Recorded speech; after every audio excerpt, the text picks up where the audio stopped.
Ils ont finalement décidé de quitter le chaos d'Haïti et sont enfin arrivés hier soir en Martinique. 163 Français ont été évacués par l'armée française, évacuation qui n'a pas été simple dans un pays aux mains des gangs. Le voyage s'est d'ailleurs fait en plusieurs étapes, comme ils l'ont raconté à leur arrivée à Fort-de-France. Sylvain Milenvoix et Pierre Lampens. Enfin, en France. Après 4 jours de mer, 163 Français et environ 80 ressortissants étrangers posent les pieds en Martinique, à la fois soulagés et anxieux pour ceux qui restent en Haïti. Mon compagnon est sur Port-au-Prince, il est haïtien et au quotidien, du coup, je l'ai régulièrement au téléphone. J'entends les tirs derrière lui, sur tous les audios, il y a des tirs. À Port-au-Prince, on ne dort pas avec les balles, les tirs, les gens qui sont assassinés, les morts qui sont dans la rue. C'est quelque chose d'affreux.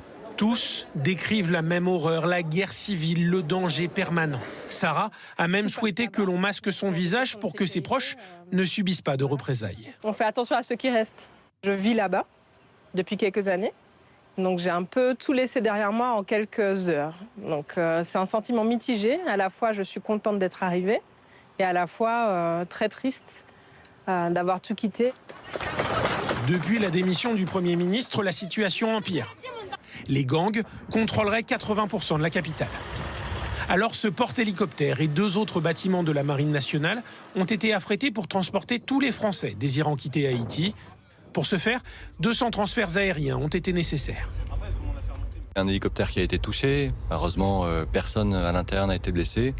Lors des vols suivants, il y a également quelques coups de feu qui ont été tirés. Donc on s'est mis plus haut, on a volé de nuit, on avait espacé nos vols, on est passé par des endroits différents à chaque fois et tout s'est bien passé. Cette nuit, la plupart des ressortissants arrivés en Martinique a repris un vol direction Paris. Ils devraient atterrir en début d'après-midi. Selon le consulat de Port-au-Prince, 857 citoyens français demeurent toujours en Haïti.